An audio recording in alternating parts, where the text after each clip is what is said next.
For weeks now, the American people have been contending with the coronavirus pandemic that's spreading across our country and the massive disruptions to daily life it is creating for all of us.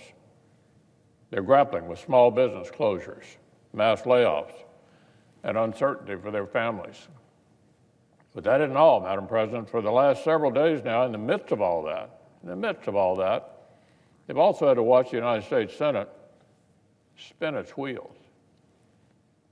As we convene this morning, roughly 40% of our population is under stay-at-home orders from state leaders. Employers across America are wondering how they'll keep the lights on.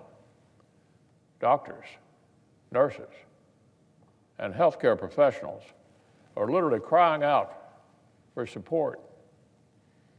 We literally have Army field hospitals on the way to being set up in our major American cities. In the space of just a few weeks, this has become, unfortunately, our new normal. This is a national crisis. It's the most serious threat to Americans' health in over a century, and quite likely the greatest risk to America's jobs and prosperity that we've seen since the Great Depression. Hundreds of thousands of Americans have already lost their jobs because so much of our commerce has been put on pause. Families are wondering how they're going to pay their rent or mortgage in 8 days. Rent is due on April 1st. People don't know how they're going to pay bills or make their car payment. Many other hardworking Americans are still employed for now, but fall asleep every night wondering if it will be there when they wake up to that email or phone call tomorrow.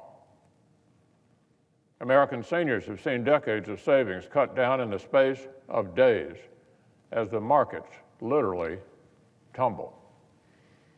Our national life has literally been transformed in less than a month. The urgency and the gravity of this moment cannot be lost on anyone. Every day, every hour, the Congress delays in passing a significant relief package, we risk more American livelihoods and the safety of more healthcare professionals.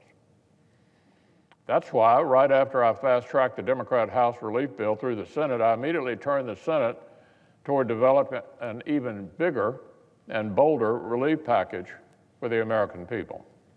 9 days ago, I laid out the key objectives of our work. We had to send direct financial assistance to Americans, direct assistance to Americans. We had to help Main Street small businesses. We had to act to stabilize the foundations of our economy for workers. And of course, we had to send more resources to medical professionals and our healthcare system. 5 days ago, Senate Republicans released our initial framework for the CARES Act. We put forward bold policies like sending cash directly to Americans, pouring money into small businesses, lending to national industries to prevent mass layoffs, and surge resources for doctors, nurses, and patients. We knew we needed a proposal to address our nation's pain at literally every level.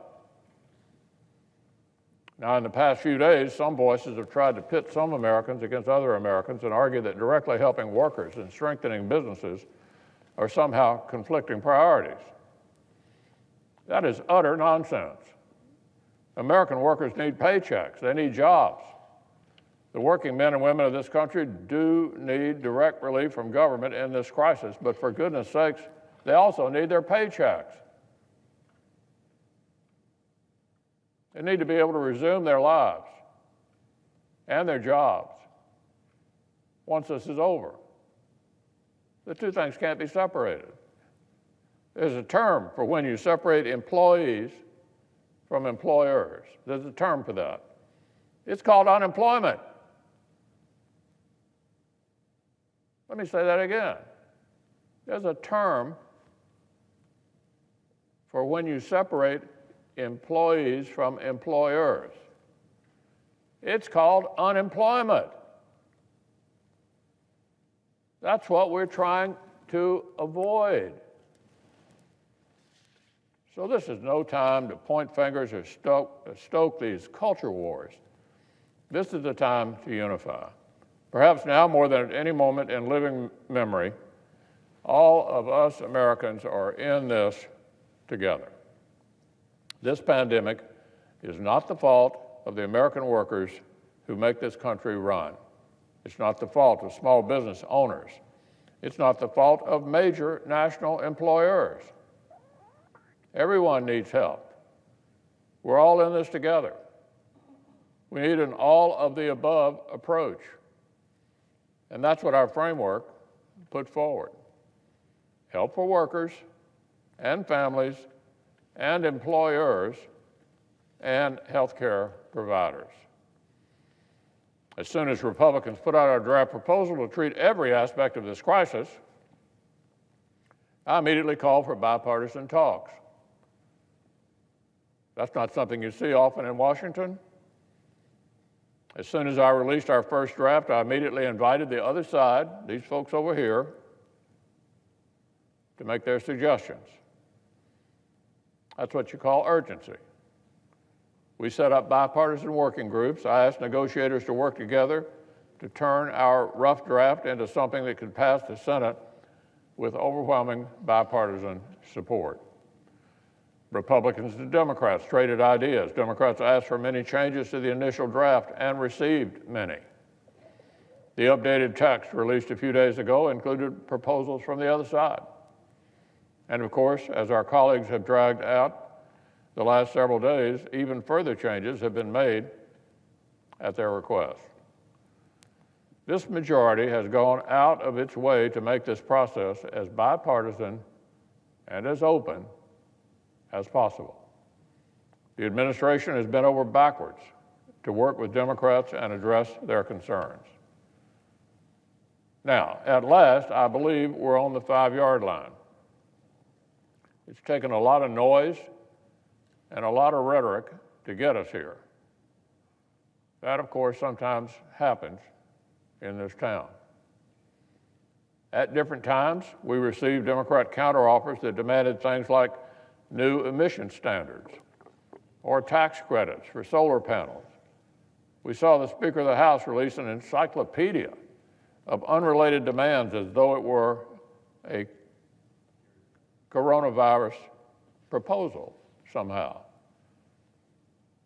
In spite of all that, we are very close. We are close to a bill that takes our bold Republican framework, integrates further ideas from both parties, and delivers huge progress on each of the 4 core priorities I laid out a week ago.